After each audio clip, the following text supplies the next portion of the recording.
도피에서 일을 하고 있는 박은지라고 합니다. 근데 제가 질문 한 가지 더 드리려고 했던 이유는 오늘의 주제가 도전인 것 같은데 뒤에 내용 안 해주셨는데 아무 말도 없이 가는 것도 배우는 사람 자세가 아닌 것 같아서 또 질문을 드려야겠다고 생각을 했고요. 기존적으로 도전을 많이 해라, 젊은 세대에게 도전하라라고 말씀을 많이 하는데 실질적으로 젊은 세대들이 느끼는 체감은 도전을 했을 때 실패하는 게 굉장히 두려운 사회적 분위기가 조성이 있거든요.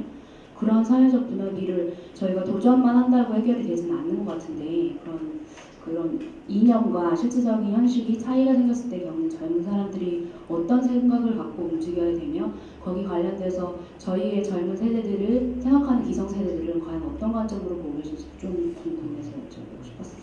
알겠습니다. 그래서 우리 대표님들의 생각이 중요합니다. 정말 가장 큰 실패는 아무것도 하지 않는 거죠. 아인슈타인이 얘기했습니다.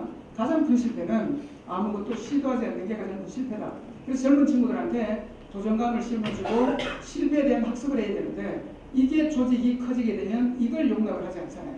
근데 도전 없이는 절대 될 수가 없거든요. 그렇다면 우리 젊은이들은 이 기성세대한테 굴복할 게 아니라 실패를 계속 시행을 해야 됩니다.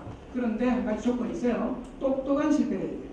그러니까 그냥 남들이 하는 거 대충 따라해가지고 실패를 할 게 아니라 정말 내가 치밀한 준비를 하고 모든 변수도 고려를 하고 그래도 실패를 한다면 분명히 여기에는 얻는 게 있을 거예요. 기성세대는 아마 그걸 알 거예요. 이 실패를 했지만 우리 회사가 얻는 게 많다는 거. 그래서 계속 하되 똑똑한 실패를 하자. 그렇다면 똑똑한 실패를 어떻게 할 것인가 고민을 하면서 똑똑한 실패를 하셔야 돼요. 그 다음 또 한 가지는 이 실패라는 게 사람은 도전을 하지 않는 이유는 세 가지 두려움 때문에. 첫 번째는 미지에 대한 두려움. 불확실해요. 이게 될지 안 될지 어떻게 될지 모르니까 불확실하니까 하지 않는 거죠. 예를 들면 항아리가 두 개 있어요. 항아리가 두 개 있는데 이 두 항아리에는 한 항아리는 하얀 돌하고 까만 돌이 10개씩 항아리에 있어요. 그리고 또 한 항아리에는 20개가 있는데 흰 게 몇 개인지 까만 게인지 모르겠어요. 몇 개인지 모르겠어요. 어쨌든 20개가 있어요. 자, 이제 대표님들 저하고 단판 승부를 합니다. 꺼내서 10만원 주기 게임이에요. 그렇다면 첫 번째 까만 돌을 꺼내야 됩니다. 그러면 어떤 항아리를 선택할 거예요? A는 10개 이렇게 확실하고 B는 20개가 들어있지만 까만 게 몇 개인지 흰 게 몇 개인지 모르겠어요.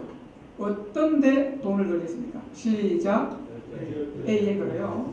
자, 까만 돌입니다. 자, 이제 질문을 이렇게 합니다. 자, 이번엔 흰 돌입니다. 우린 A를 선택했고 까만 돌은 흰 돌을 꺼내야 돼요.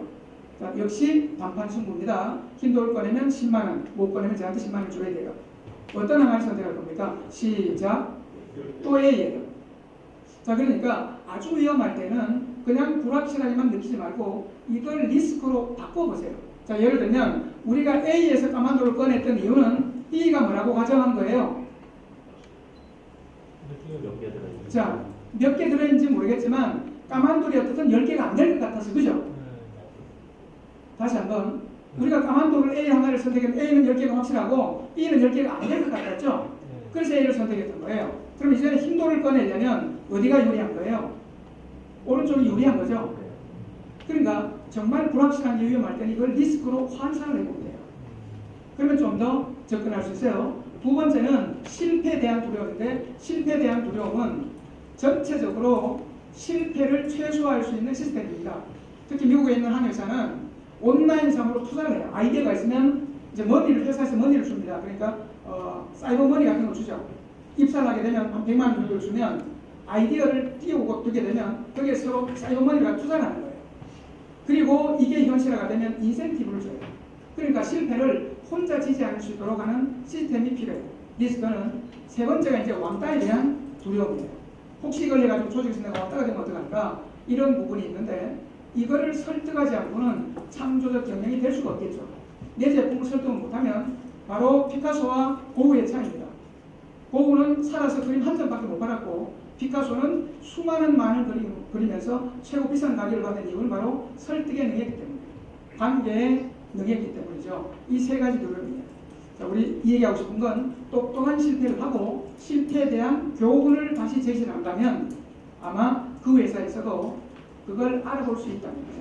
그 회사가 그 정도로 가치를 알 수 있다면 회사를 다니시고 그게 안 되면 다른 회사로 옮기세요.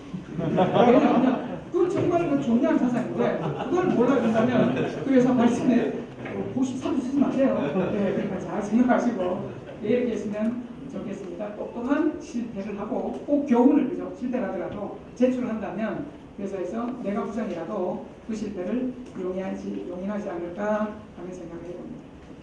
예, 고맙습니다. 박수 다시 한번.